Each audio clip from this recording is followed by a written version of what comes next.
There is a greater purpose to prophecy.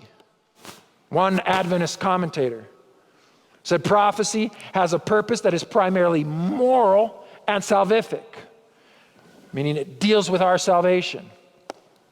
It's not merely intellectual.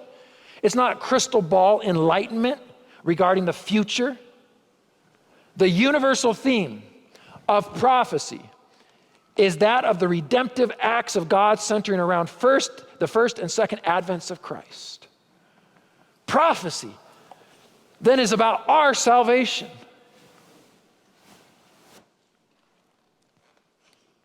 Years ago, Dr. Steed recounts a story, editor again of Liberty Magazine, where he was doing a Q&A session after a presentation, and a gentleman raised his hand and said, "I've got a question." "Yes, sir, go ahead." Dr. Steed, with all of this information about religious liberty and the prophecies, what would you tell us about when should we be afraid? That's really when should we be afraid? Dr. Steed, reflecting on this, says, is that what we see in prophecy? Hey, it feels like we're the people standing around Jesus. "Hey, Jesus, tell us when the time of trouble is going to start. When is our city going to be destroyed?" That's really what we want to know. It's a mistaken understanding of what prophecy was ever intended to be. Dr. C said it's not that at all. It's not used to tell you, hey, now you can know when you can stay calm and when you need to get afraid. He says, thinking of that interaction with the questioner, he recounts his own misunderstanding when for a time he used to bring to his father all the updates. "Hey, Dad, you know what's happening? You know what the government you know what the Pope, you know what? And he would give him the updates. He said, I always tried to startle him, kind of get him, that's good news. That's fresh news. Look, can you imagine? And Dr. Steed says, my father answered always the same way. He never was worked up. He never got anxious about it. He would simply lean forward and say, "Wow, that's exciting. Jesus is coming soon." That's the response. Prophecy was never meant to predict a timeline in which you can then put a little star, a little mark. That's when I got to get serious. That's when I got to be afraid. That's the real important date. Hans Lorndell, in his book, How to Understand the End Time Prophecies of the Bible, which you've got to read. It's no small accomplishment to read it, but it's well worth your investment. The main motif of Daniel's book, now he's talking specifically of Daniel, but of prophecy. The main motif of Daniel's book is the assurance of the restoration of God's sanctuary truth, the intercession, the deliverance, and deliverance of his faithful covenant people through the celestial Son of Man. The motif, the big idea, the main push was not about 10 toes or 10 horns or a little horn with a mouth speaking great things.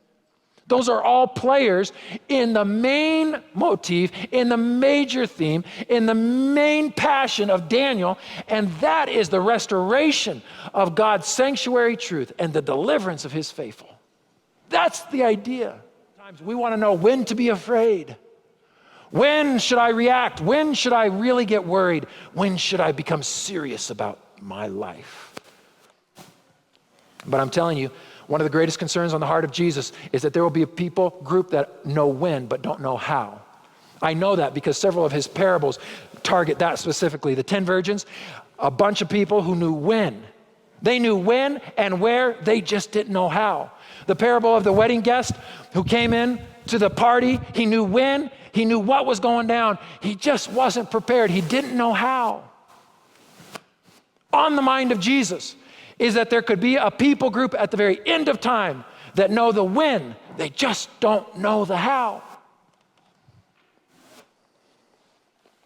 You want to know what God's number one priority is on this planet? You want to know what his passion is for this globe?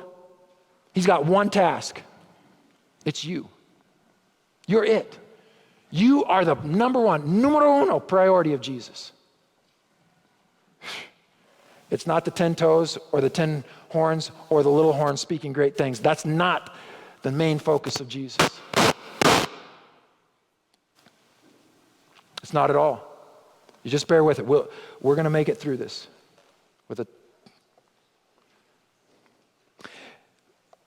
It's you. It's me. I want you to just think momentarily about the book of Daniel. Daniel, who was he? Well, before he was taken captive, we don't know much. But after he was taken captive, God quickly put him into the politics of Babylon. He was a politician. He was involved in the politics and the leadership of the civil government. The whole book, however, 12 chapters, glosses over all of that. Not one time will you find Daniel saying, hey guys, I want to talk to you about how pitiful the politics are in Babylon. Were the people of God all faithful in Babylon? The Jews that had been captured and taken to the kingdom of Babylon, were they all faithful? No. Did Daniel spend his time bemoaning how some in the church, some in the Jewish of the Jewish people were being unfaithful? Did he spend his time in that? Absolutely not. He wrote the book not because he felt like he needed to clarify or explain Babylon or point out the faults or weaknesses of the church.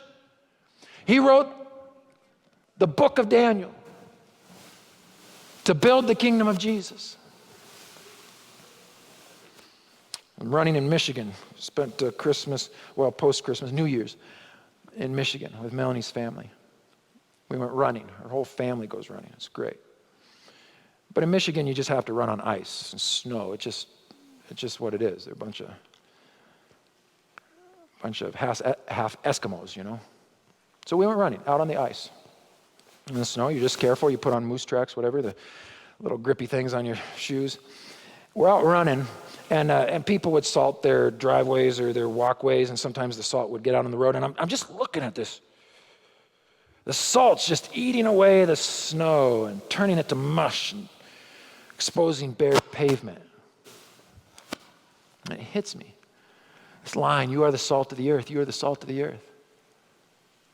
Salt doesn't confront ice on its own level. Ice, frozen water. Salt doesn't come and say, I am going to outwarm you. It doesn't confront ice on the temperature level at all. It says, I'm going to outplay you by a whole different level. I'm going chemical on you. I'm not going to confront you on your frozen level. The ice is almost, it's just thick ice. The salt doesn't say, my little bead is going to just warm. No. I'm going to chemically play this game. I'm going to play on a level that you're not playing. Here's the lesson I ran away with. It's the same lesson that Jesus spoke when he turned to that group listening to him about the Pharisees. He said, listen, except your righteousness exceeds the righteousness of the Pharisees. That word exceeds is not more of the same. The English did us wrong on that one. That is an expression of unless it is radically different. My point is Daniel's point. In the narrative, in the meta-narrative of the book, Daniel does not confront the sad policies and fallenness of Babylon. He builds up the kingdom. We have consumed ourselves with trying to fix the world on the level of the world. We've tried to use the same, whatever they're talking about, we talk about. So what has consumed us? Well, let's talk about masks. Are they a good thing? Are they a bad thing? Should we be wearing? No, we shouldn't be wearing. There's a conspiracy behind this. No. You see, there was this whole thing was formed by some politicians. They gave us COVID, and now they're switching the government, and now this vaccine. We talk about the same things they talk about. We're trying to battle them on a level that they are on. We're not going to win that. We were never called to confront the world about its fallenness. We are called to confront the world with the hope of the kingdom of Jesus.